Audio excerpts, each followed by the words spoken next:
Morning. আশা করি সবাই ভালো আছো।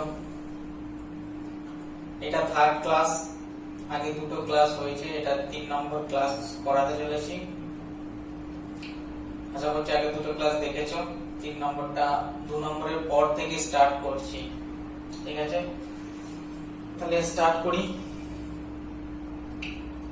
দেখো, সেকেন্ড ক্লাস পর্যন্ত যা পড়ানো হয়েছে না, এই অবধি আমরা পড়েছি। ফার্স্ট ক্লাসে আমরা সেল থিওরি পড়েছিলাম, সেকেন্ড ক্লাসে আমরা exception of cell theory, cell থিওরির কতগুলো এক্সেপশন পড়েছি, প্রিয়ন্স পড়েছি, আমরা পড়েছি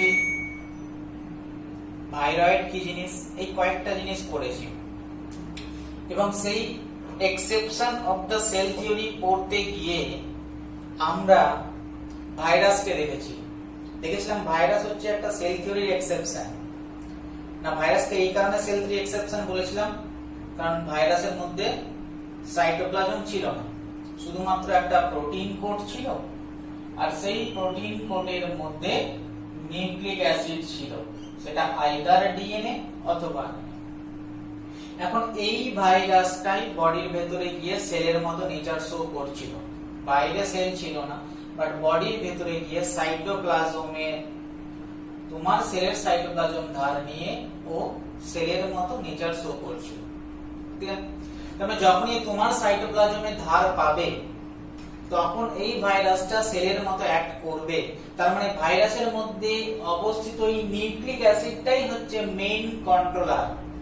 তাহলে আমরা এইটুকু বুঝলাম যে ভাইরাসের মধ্যে যে নিউক্লিক অ্যাসিডটা আছে, এই নিউক্লিক অ্যাসিডটাই হচ্ছে মেইন কন্ট্রোলার। ক্লিয়ার? সেই নিউক্লিক অ্যাসিডটা হতে পারে ডিএনএ অথবা হতে পারে আরএনএ। ক্লিয়ার? এখন আমরা ম্যাক্সিমাম যত সেল দেখেছি, যত অ্যাকচুয়ালি যত মাল্টি সেলুলার অর্গানিজম আমরা দেখেছি, সবার ক্ষেত্রে আমরা যখন সেলের ছবি আঁকছিলাম না, তখন আমরা এটাই বারবার দেখাচ্ছিলাম যে নিউক্লিক অ্যাসিডটার কথা বলছি, সেই নিউক্লিক অ্যাসিডটা একটা সুন্দর মেমব্রেন দিয়ে ঘেরা রয়েছে। ঠিক আছে, তার মানে যত মাল্টি সেলুলার প্ল্যান্ট সেল আমরা দেখছিলাম, যত মাল্টি সেলুলার অ্যানিমেল সেল আমরা দেখছিলাম, সমস্ত প্ল্যান্ট এবং অ্যানিমেল সেলের ক্ষেত্রে আমরা দেখতে পাচ্ছিলাম এই মেইন এই নিউক্লিক অ্যাসিডটা সুন্দর একটা মেমব্রেন দিয়ে ঘেরা রয়েছে, এবং এই মেমব্রেন ঘেরা স্ট্রাকচারটাকে আমরা সেল থিওরিতে আলটিমেট নিউক্লিয়াস বলে ডাকছি।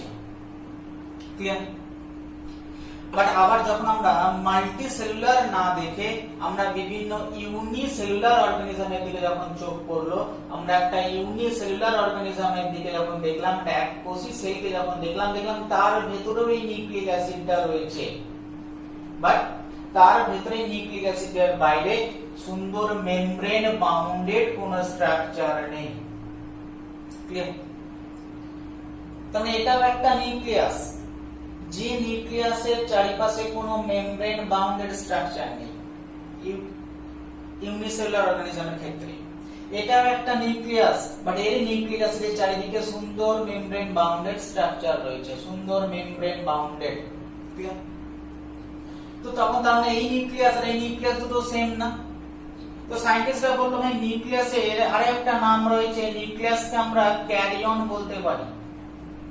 নিউক্লিয়াসের আরো একটা ইটালিয়ান ভাষায় আমরা নিউক্লিয়াসকে ক্যারিয়ন বলে থাকি। তার মানে এটাও একটা নিউক্লিয়াস, মানে এটাও একটা ক্যারিয়ন, এটাও একটা নিউক্লিয়াস, মানে এটাও একটা ক্যারিয়ন, বাট দুটো ক্যারিয়ন সেম না, দুটো নিউক্লিয়াস সেম না। এই নিউক্লিয়াসের চারিপাশে মেমব্রেন আছে, এর চারিপাশে মেমব্রেন নেই, তাই আমরা বললাম এই নিউক্লিয়াসটা আগে ছিল, এইটা আধুনিক নিউক্লিয়াস। যেহেতু আগেকে আমরা অনেক সময় কোনো জিনিস আগে হলে আমরা এই আগে ওয়ার্ডটাকে বোঝানোর জন্য আমরা একটা ওয়ার্ড ইউজ করে থাকি, দিস ইজ দ্য প্রো। সেজন্য এই নিউক্লিয়াসটাকে বলা হলো pro nucleus, so this is called the prokaryon. Clear? আর এই নিউক্লিয়াসটা পরে এসেছে এবং অনেক আধুনিক এবং অনেক প্রকৃত। তো প্রকৃত বা আধুনিককে আমরা অনেক সময় ইউ বলে ডিনোট করে থাকি, তাই এই নিউক্লিয়াসটার নাম হয়ে গেল ইউক্যারিয়ন। ইউ শব্দের অর্থ হচ্ছে গুড, ভালো। তাহলে একটা নিউক্লিয়াসের নাম হয়ে গেল প্রোক্যারিয়ন, একটা নিউক্লিয়াসের নাম হয়ে গেল ইউক্যারিয়ন। না যে সমস্ত অর্গানিজমের ক্ষেত্রে এই প্রোক্যারিয়ন আদি নিউক্লিয়াস পাওয়া গেল সেই সমস্ত অর্গানিজম গুলোকে আমরা এক কথায় বলে দিলাম they all are prokaryotic organism. আর যে সমস্ত অর্গানিজমের মধ্যে পর্দা ঘেরা প্রকৃত নিউক্লিয়াস পাওয়া গেল, ইউক্যারিয়ন পাওয়া গেল, সেই সমস্ত অর্গানিজম গুলোকে আমরা বলে দিলাম ইউক্যারিওটিক অর্গানিজম। ক্লিয়ার? তাহলে একটা বেসিক ডিফারেন্স জানলাম। প্রোক্যারিওটিক তারা যাদের ক্ষেত্রে প্রোক্যারিয়ন রয়েছে, মেমব্রেন বাউন্ডেড নিউক্লিয়াস নেই, নিউক্লিক অ্যাসিড শুধুমাত্র ওপেন ফর্মে রয়েছে। আর ইউক্যারিয়ন হচ্ছে সেই নিউক্লিয়াস যাদের মধ্যে মেমব্রেন বাউন্ডেড রয়েছে নিউক্লিক অ্যাসিড, এবং সেই সেলগুলোকে বলা হয় ইউক্যারিওটিক সেল।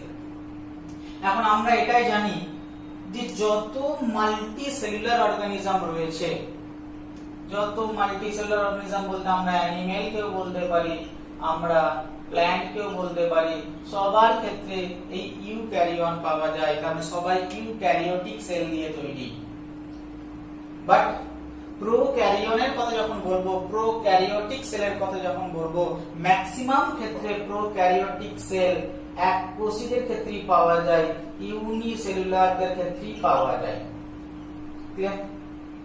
এখন তোমার যদি এই যতক্ষণ ধরে পড়ালাম এইখানের মধ্যে সেরকম কোনো কোশ্চেন নেই, বাট তোমাদের একটা কোশ্চেন এখান থেকে আসতে পারে, তাহলে প্রোক্যারিওটিক সেল কোন কোন সেলগুলোকে আমরা প্রোক্যারিওটিক সেল বলবো?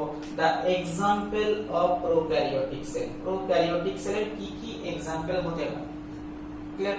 তাহলে একটা এখান থেকে এমসিকিউ আসতে পারে, সেটা হচ্ছে নিম্নলিখিত কোন সেলটা প্রোক্যারিওটিক সেল? তার মানে এক্সাম্পল একটা আসতে পারে যে প্রোক্যারিওটিক সেলের এক্সাম্পল কোনটি। এখন তুমি যখন নেক্সট কিছুদিন পরে বায়োলজিক্যাল ক্লাসিফিকেশন পড়বে, তখন আমি আগের ক্লাসেই বলেছি যে টোটাল 5টা কিংডম রয়েছে, Monera, Protista, Plantae, Animalia and Fungi. Clear? এই 5টা কিংডমের মধ্যে মোনেরা বলে যে কিংডমটা রয়েছে, এই মোনেরা কিংডমে যত অর্গানিজম পড়ে সমস্ত অর্গানিজমই হচ্ছে এককোষী এবং সমস্ত সেল হচ্ছে প্রোক্যারিওটিক সেল। তাহলে যদি ব্রড অ্যাসপেক্টে প্রোক্যারিওটিক সেলের एग्जांपल দিই, তাহলে আমরা বলতেই পারি kingdom Monera. Kingdom Monera is the example of the prokaryotic cell. Clear?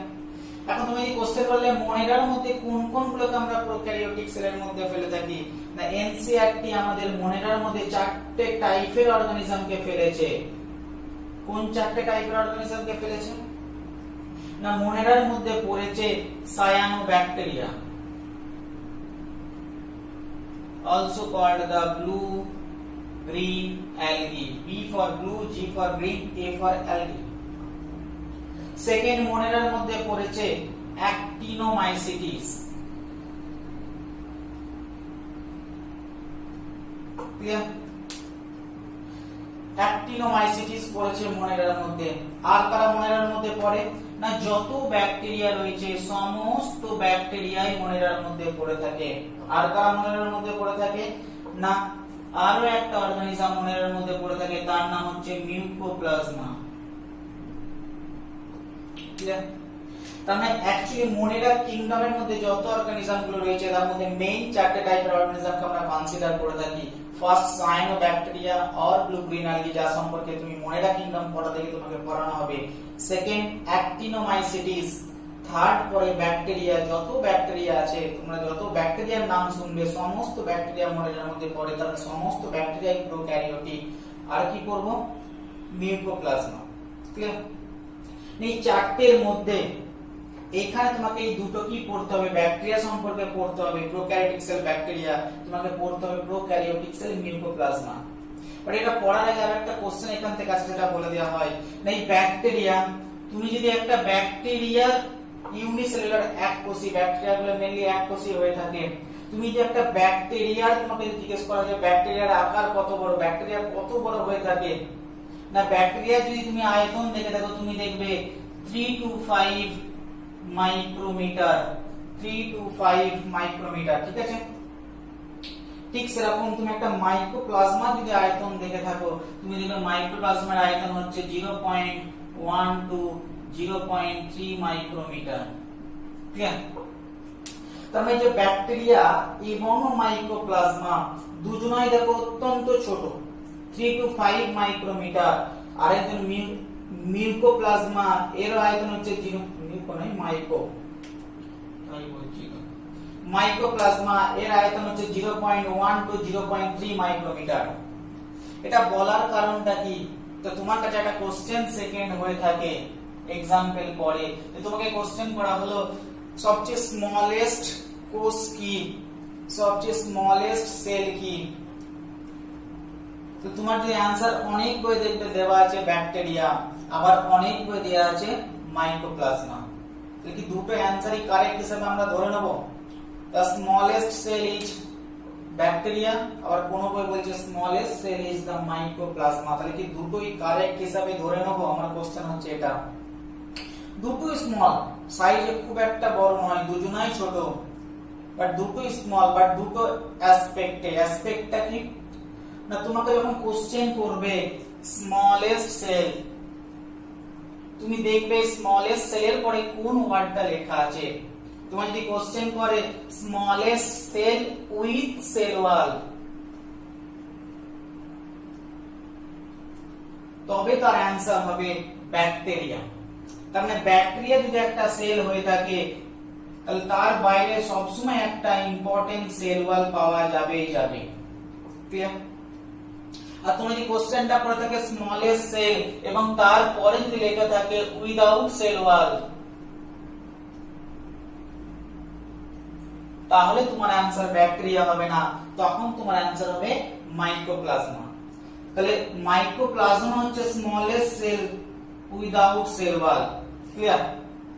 তাহলে এই জায়গাটা একটু ক্লিয়ার করে নেবে যে ব্যাকটেরিয়া হচ্ছে smallest cell with cell wall, আর মাইকোপ্লাজমা হচ্ছে উইদাউট সেল ওয়াল, সবচেয়ে smallest sell.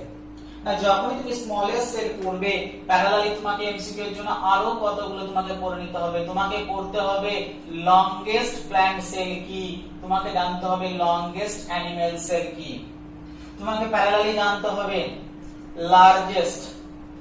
Largest animal sell কি, লার্জেস্ট ফাঙ্গাই কি। ক্লিয়ার? তাহলে প্যারালালি তুমি স্মলেস্ট সেলের সাথে সাথে বাড়িতে কাজ রইল লার্জেস্ট প্ল্যান্ট সেল কি, লার্জেস্ট অ্যানিমাল সেল কি পড়বে। তুমি পড়বে লংগেস্ট প্ল্যান্ট সেল কি, লংগেস্ট অ্যানিমাল সেল কি। এই কয়েকটা ডাটা এমসিকিউ এর জন্য তোমাকে পড়ে রাখতে হবে। এখন দেখো, যখন আমি ব্যাকটেরিয়ার কথা বললাম বা মাইকোপ্লাজমার কথা বললাম, যখন এর সাইজ আমি লিখছিলাম, সাইজ লেখার সময় পাশে একটা ইউনিট লিখেছি।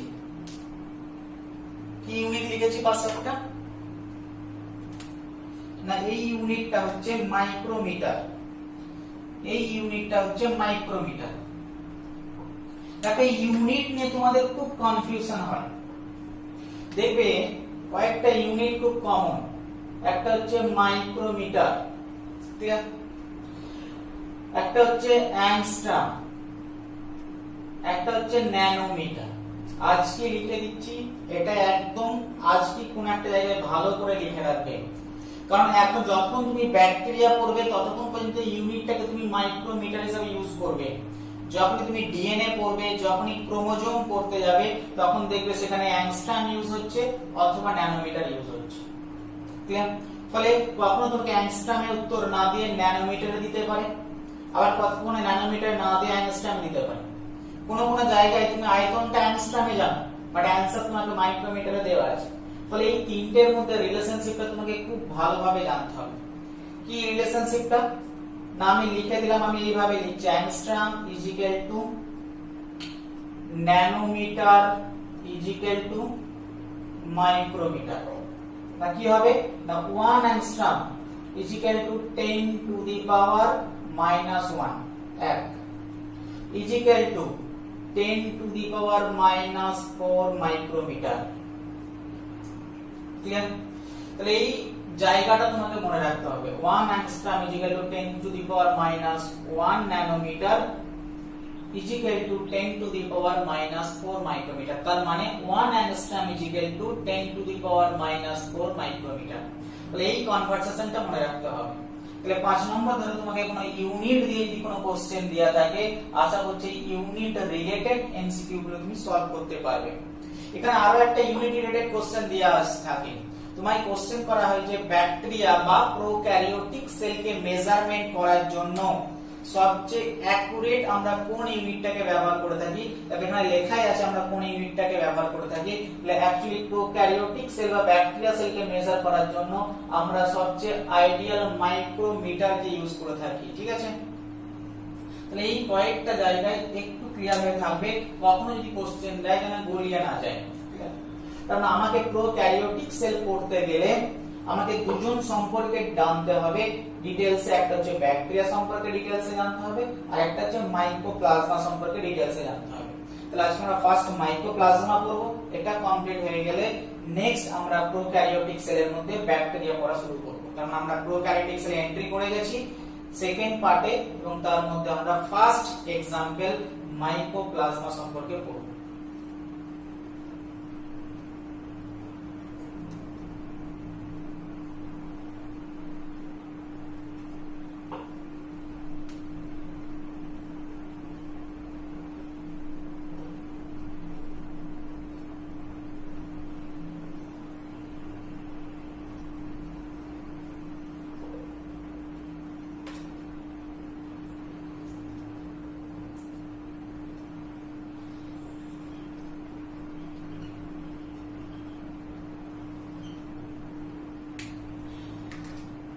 দেখো মাইক্রোপ্লাজমা বলে যে অর্গানিজমটার কথা বলছি, একই তো দেখছো সবচেয়ে স্মলেস্ট, সেল ওয়াল ছাড়া সবচেয়ে স্মলেস্ট একটা মাইক্রো অর্গানিজম, বলে খুঁজে পাওয়া খুব মুশকিল ছিল।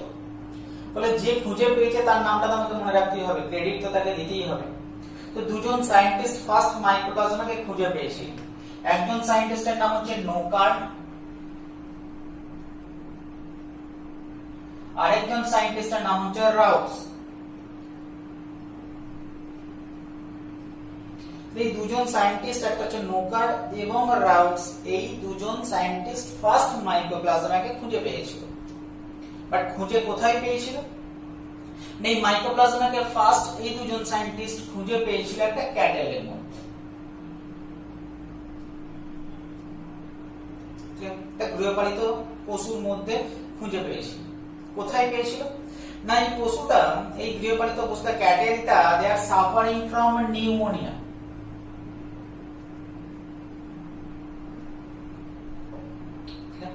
সে নিউমোনিয়া রোগে ভুগছে।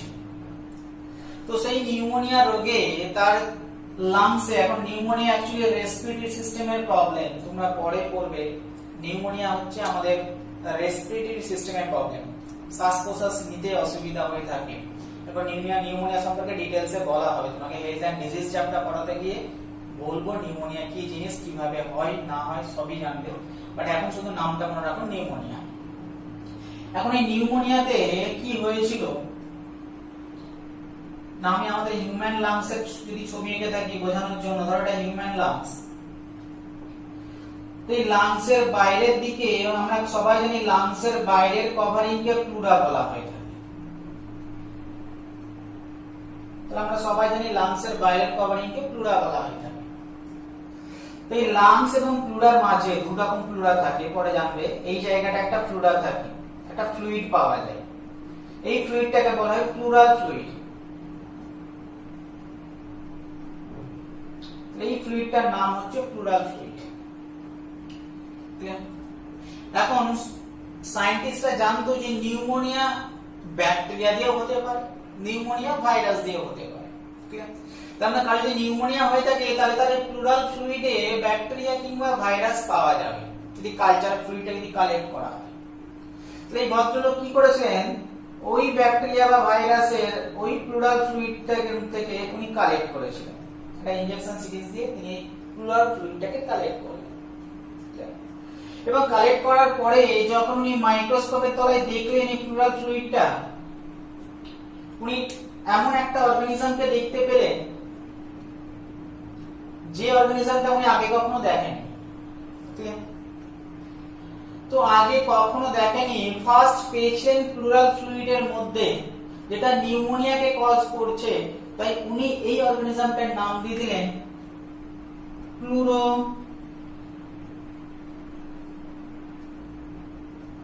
Pneumonia like organism. তাহলে তিনি এর নাম দিলেন প্লুরোর মধ্যে থেকে এলো ফার্স্ট ওয়ার্ড পি, নিউমোনিয়া থেকে এলো ফার্স্ট ওয়ার্ড পি, লাইক থেকে এলো ফার্স্ট ওয়ার্ড এল, অর্গানাইজেশন থেকে আসছে ও। তাহলে এই অর্গানিজমটাকে উনি নাম দিয়ে দিলেন পিপিএলও। তার মানে মাইক্রোপ্লাজমার মধ্যে যে সমস্ত মাইক্রোপ্লাজমা নিউমোনিয়ার মতো রোগ সৃষ্টি করতে পারে তাদেরকে আমরা বলবো পিপিএল। তাহলে যেটাই মাইক্রোপ্লাজমা সেটাই পিপিএল। তার মানে মাইক্রোপ্লাজমাকে আমি অবলিক দিয়েও পিপিএল লিখতে পারি, আবার আমরা এটাও বলতে পারি মাইক্রোপ্লাজমা এন্ড পিপিএল, দুটো কথাই লেখা যেতে পারে। তার কারণ হচ্ছে সমস্ত পিপিএলই মাইক্রোপ্লাজমার মধ্যে পড়বে, বাট সমস্ত মাইক্রোপ্লাজমা নিউমোনিয়া ক্রস নাও করতে পারে। তাহলে সেই অর্থে সমস্ত পিপিএলই মাইক্রোপ্লাজমা। ক্লিয়ার? আমি অবলিক দিয়ে লিখতে পারি, আবার আমরা এটা লিখতে পারি মাইক্রোপ্লাজমা এন্ড পিপিএল, কারণ অন্য কোনো মাইক্রোপ্লাজমা এবং তার সাথে পিপিএলও রয়েছে। তাহলে কথাটা যেহেতু এনসিইআরটিতে দুই জায়গায় দুই রকম ভাবে লেখা আছে, এক জায়গায় মাইক্রোপ্লাজমা এন্ড পিপিএলও লেখা আছে, আর একটা জায়গায় মাইক্রোপ্লাজমা অবলিক পিপিএলও লেখা আছে। ফলে এই দুটো জায়গায় যেন আলাদাভাবে ভেবে নিও না, জিনিসটা ক্লিয়ার হয়ে গেল আশা করছি। তাহলে এই প্লুরো নিউমোনিয়া লাইক অর্গানিজম যেটা উনি পেয়েছেন, উনি বলতে পারছিলেন যে ভাই এটা কাকে ফেলবো, এটা ব্যাকটেরিয়া বলবো না ভাইরাস বলবো, কনফিউশন। তো আমরা উনি কেন সেকেন্ড কোশ্চেন তাহলে উনাকে ভাইরাস কেন বললেন না? তাহলে মাইক্রোপ্লাজমা কি ভাইরাস? কারণ আমরা জানি ব্যাকটেরিয়াও নিউমোনিয়া কজ করতে পারে, আবার ভাইরাসও নিউমোনিয়া কজ করতে পারে। তাহলে আমরা মাইক্রোপ্লাজমাকে কার মধ্যে ফেলবো, ভাইরাসের মধ্যে ফেলবো না ব্যাকটেরিয়ার মধ্যে ফেলবো? তখন তিনি ভালো করে মাইক্রোপ্লাজমাকে ফলো করলেন, কিন্তু এবার দেখি তাহলে স্ট্রাকচারটা কার সঙ্গে মিলছে। তো তিনি বললেন মাইক্রোপ্লাজমাকে আমি ভাইরাসের মধ্যে কখনোই ফেলতে পারি না। কি কারণে ফেলতে পারি না?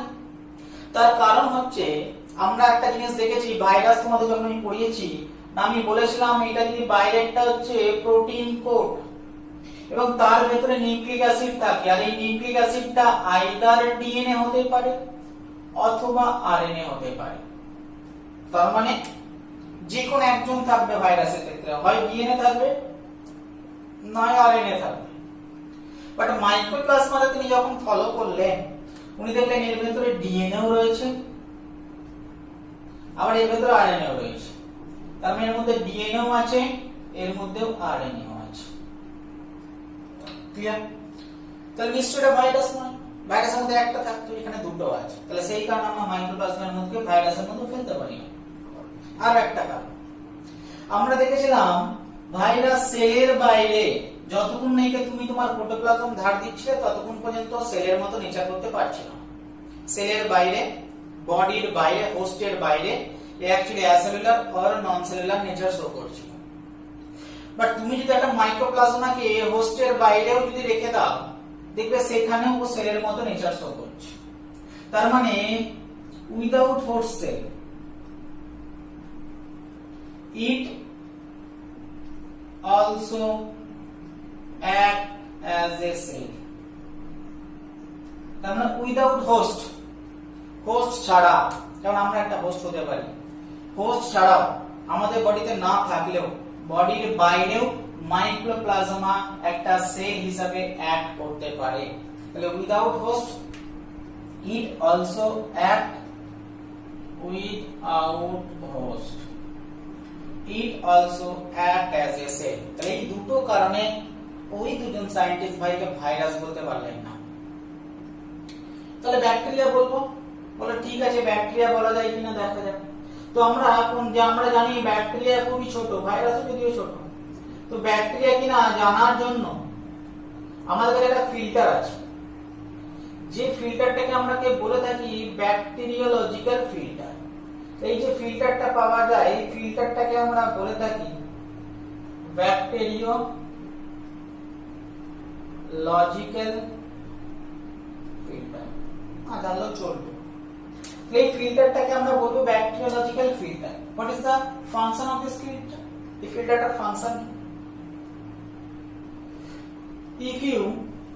if the organism passed through this filter that organism not like a bacteria, মানে এটাই বলা হলো না যদি কোনো অর্গানিজম ব্যাকটেরিয়া হয়ে থাকে তাহলে সেই অর্গানিজমটা যখন এই ফিল্টারের মধ্যে দিয়ে যাবে সে যদি ব্যাকটেরিয়া হয়ে থাকে তার সেল ওয়ালটা এমন যে তারা অবশ্যই এই ফিল্টারের মধ্যে আটকে যাবে। তাহলে যদি ও ব্যাকটেরিয়া হতো তাহলে নিশ্চয়ই ফিল্টারের মধ্যে আটকে যাবে। তো তারা কি করলো এই পিপিএলওটাকে নিয়ে সেই ফিল্টারের মধ্যে ফেলে দিল। দেখা যাক কি রেজাল্ট দাঁড়ায়। না যখন এই পিপিএলওটাকে ফিল্টারের মধ্যে দিয়ে ফেললো দেখলো যে পিপিএলওটা ফিল্টারকে ক্রস করে বেরিয়ে চলে গেল। যা ব্যাকটেরিয়া কিনা বলবো কি করে, ব্যাকটেরিয়া তো আটকে যেত। তো বলো ভাই ব্যাকটেরিয়াও কি করে বলবো, ব্যাকটেরিয়া তো আটকে যেত। তাহলে ব্যাকটেরিয়া বলতে পারবো না, ভাইরাসও বলতে পারবো না, কি তাহলে কি আটকানোটাই বা কেন? তখন এর ভিতরে জিনিসপত্র দেখলো বলো ভাই সবই তো ব্যাকটেরিয়ার মতো লাগছে, বাট ব্যাকটেরিয়া ফিল্টারে আটকাচ্ছে না। তখন তারা জিনিস দেখলো বলে এর কারণ হচ্ছে মেইনলি এই ফিল্টারটা ব্যাকটেরিয়ার সেল ওয়ালকে রিকগনাইজ করতে পারে। বাট এই যে অর্গানিজমটা আছে, যে অর্গানিজমের বাইরে কোনো সেল ওয়াল নেই, শুধুমাত্র প্লাজমা মেমব্রেন পাওয়া যাচ্ছে। যদি ব্যাকটেরিয়া হতো তাহলে ব্যাকটেরিয়ার বাইরে যেমন একটা প্লাজমা মেমব্রেন থাকতো, পরে ব্যাকটেরিয়া নেক্সট ক্লাসে আমরা ব্যাকটেরিয়া ডিটেইলস পড়ব, আর তার বাইরে একটা সেল ওয়াল থাকতো। তাহলে ব্যাকটেরিয়া দুটো মেমব্রেন, একটা প্লাজমা মেমব্রেন, তার বাইরে সেল ওয়াল, তার বাইরে একটা লেয়ার থাকতে পারে না থাকতে পারে, নেক্সট দিন হবে। বাট পিপিএল এর মধ্যে শুধুই মাত্র প্লাজমা মেমব্রেন রয়েছে, সেই জন্য আটকায়নি। বাট আদারওয়াইজ এটা ব্যাকটেরিয়ার মতোই নেচার করে। তাই আমি একে ডাইরেক্ট ব্যাকটেরিয়া না বলে আমরা কি বলে থাকি, ব্যাকটেরিয়া থেকে আলাদা করে একে পিপিএলও অথবা মাইক্রোপ্লাজমা বলি ডেকে থাকি। ব্যাকটেরিয়ার গ্রুপের মধ্যে একে আমরা লিখি। তাহলে এটা একটা এমন একটা, যদি কখনো একে ব্যাকটেরিয়া বলতে হয় তাহলে আমাকে এভাবে বলতে হবে সেল ওয়াল বিহীন ব্যাকটেরিয়া। তার চেয়ে না বলাই ভালো, ডাইরেক্ট একে মাইক্রোপ্লাজমা বা পিপিএল হিসেবে ডাকাই ভালো। ঠিক আছে? তো এর মধ্যে সেল ওয়াল নেই, শুধুমাত্র প্লাজমা মেমব্রেন রয়েছে। এখন দেখো একটা অদ্ভুত জিনিস দেখতে পাবে না, যখনই সেলের বাইরে সেল ওয়াল থাকে, যেমন আমাদের অ্যানিমাল সেলে সেল ওয়াল নেই, তাহলে আমাদের নার্ভ সেল লম্বা হয়ে গেছে, মাসেল সেল সিলিন্ডারের মতো হয়ে গেছে, আমাদের smooth muscle sell spindle shape নিয়ে নিয়েছে। ফলে বাইরে যদি সেল ওয়াল না থাকে তাহলে সেল নিজের শেপকে যখন যেমন খুশি চেঞ্জ করতে পারে, অ্যামিবা যেমন নিজের মতো শেপকে চেঞ্জ করে নিতে পারে। বাট তুমি যদি তার বাইরে একটা সেল ওয়াল, একটা প্রোটেক্টিং হার্ড কভারিং দিয়ে দাও, তাহলে সে খুব সহজে শেপ চেঞ্জ করতে পারবে না, যেন প্ল্যান্ট সেলের ক্ষেত্রে হয়ে থাকে। ম্যাক্সিমাম প্ল্যান্ট সেল একই টাইপের হয়ে থাকে, কেন?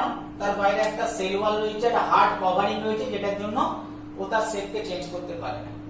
তার মানে যদি কারো চারিপাশে সেল ওয়াল না থাকে তবে সেই অর্গানিজমটা খুব সহজেই শেপ চেঞ্জ করতে পারে, শুধুমাত্র প্লাজমা মেমব্রেন থাকে।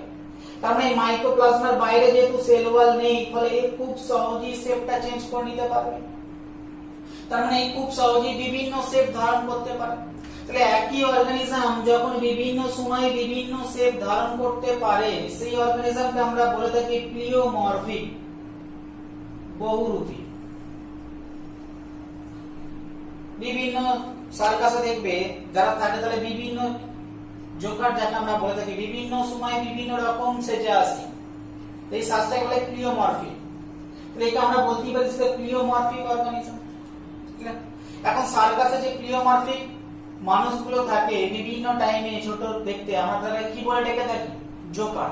বিভিন্ন টাইমে বিভিন্ন রকম সাজে, তাহলে এও প্লিওমরফিক, মানে বিভিন্ন টাইমে বিভিন্ন রকম শেপ নেওয়া হয়ে থাকে, তাই একেও অনেক সময় জোকার বলা হয়ে থাকে। This also called the joker of plant kingdom, also called the joker of microbiological work.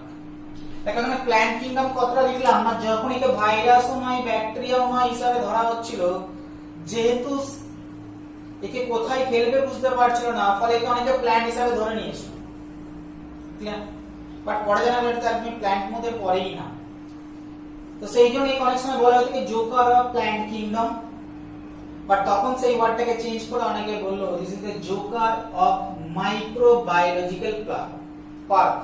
বলে এটা প্ল্যান্ট কিংডম থেকে যখনই বাদ দিয়ে দেওয়া হলো তখন এই জোকারের পরে প্ল্যান্ট কিংডম টার্মটা আমরা না বলে আমরা বলে থাকি জোকার অফ মাইক্রোবায়োলজিক্যাল পার্ক।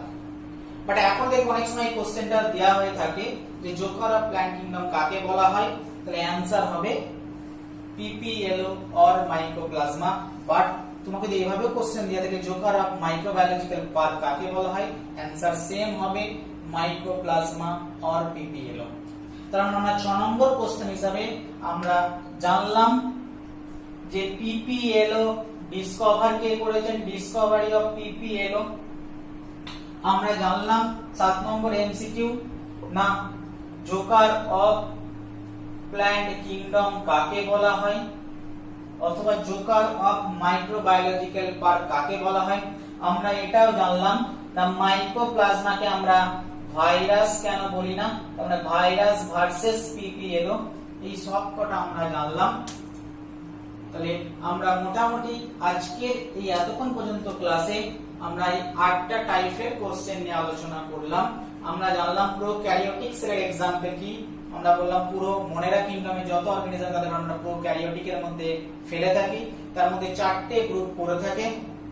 কোন কোন 4টে গ্রুপ পড়ে থাকে না, তার মধ্যে এই কয়েকটা গ্রুপের মধ্যে বললাম। ফার্স্ট বলেছিলাম সায়ানোব্যাকটেরিয়া বা ব্লু গ্রিন অ্যালগি, তারপরে বলেছিলাম অ্যাক্টিনোমাইসিডিস যেগুলো আমরা মনেরা পড়তে গিয়ে কিংডম পড়তে গিয়ে পড়বো, তারপরে বলেছিলাম ব্যাকটেরিয়া, তারপরে বলেছিলাম মাইক্রোপ্লাজমা।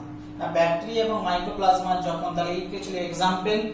সেকেন্ড এলাম ব্যাকটেরিয়া এবং মাইক্রোপ্লাজমা যখন মেজারমেন্ট করলাম দেখলাম দুজনাই ছোট, তাহলে স্মলেস্ট সেল কাকে বলবো, তো বললাম যদি কোশ্চেন থাকে উইথ সেল ওয়াল তাহলে বলবো ব্যাকটেরিয়াকে। ক্লিয়ার, মেজারমেন্টটাতে মেনসাটি ছবিতে নিচে লেখা আছে ব্যাকটেরিয়ার মেজারমেন্ট কত। যদি কোশ্চেন করে উইদাউট সেল ওয়াল তাহলে মাইক্রোপ্লাজমাকে, এরও মেজারমেন্ট আমি বললাম। এবং মেজারমেন্ট লেখার সময় একটা ইউনিট ইউজ করেছিলাম, মাইক্রোমিটার ইউনিটটা ইউজ করেছিলাম। তো তখন আমরা বললাম বিভিন্ন জায়গায় বিভিন্ন রকম ইউনিট পাবে, এখানে যেমন মাইক্রোমিটার পেয়েছো, কখনো পাবে অ্যাংস্ট্রম পাবে, কখনো তুমি ন্যানোমিটার পাবে। তাহলে ইউনিটগুলোর মধ্যে যে রিলেশনশিপটা সেটা তোমাকে জানতে হবে, ইউনিট বেস কিছু কোশ্চেন আসতে পারে। যখন তুমি স্মলেস্ট জেনেছিলে আমি বলেছিলাম তোমাকে প্যারালালি জানতে হবে লংগেস্ট প্ল্যান্ট সেল কি, লংগেস্ট অ্যানিমাল সেল কি, আমি তার প্যারালালি জানতে বলেছিলাম লার্জেস্ট অ্যানিমাল সেল কি, লার্জেস্ট ফাঙ্গাস সেল কি। এই एग्जांपल গুলো দিয়ে কোশ্চেন আসবে, এর চেয়ে বেশি জানতে যাবে না। তারপরে বলেছিলাম যে আমরা যখনই প্রোক্যারিওটিক সেল সম্পর্কে পড়ব দুজন এখানে পড়তে হবে আমাদের সেল চ্যাপ্টারতে, একজনের নাম হচ্ছে মাইক্রোপ্লাজমা আর একজনের নাম হচ্ছে ব্যাকটেরিয়া। তাহলে আজকে আমি স্টার্ট করেছিলাম মাইক্রোপ্লাজমা। সেই মাইক্রোপ্লাজমা পড়তে গিয়ে জেনেছিলাম যে মাইক্রোপ্লাজমা কে ডিসকভারি করেছিলেন, কেন একে পিপিএলও বলা হয় এটা পড়েছি। আমরা এটা বলেছিলাম একে ভাইরাস বলবো না ব্যাকটেরিয়া বলবো, না ভাইরাস কি কারণে বলবো না সেটা আমরা বললাম, না ব্যাকটেরিয়া বলবো, এটাকে ডাইরেক্ট কেন ব্যাকটেরিয়া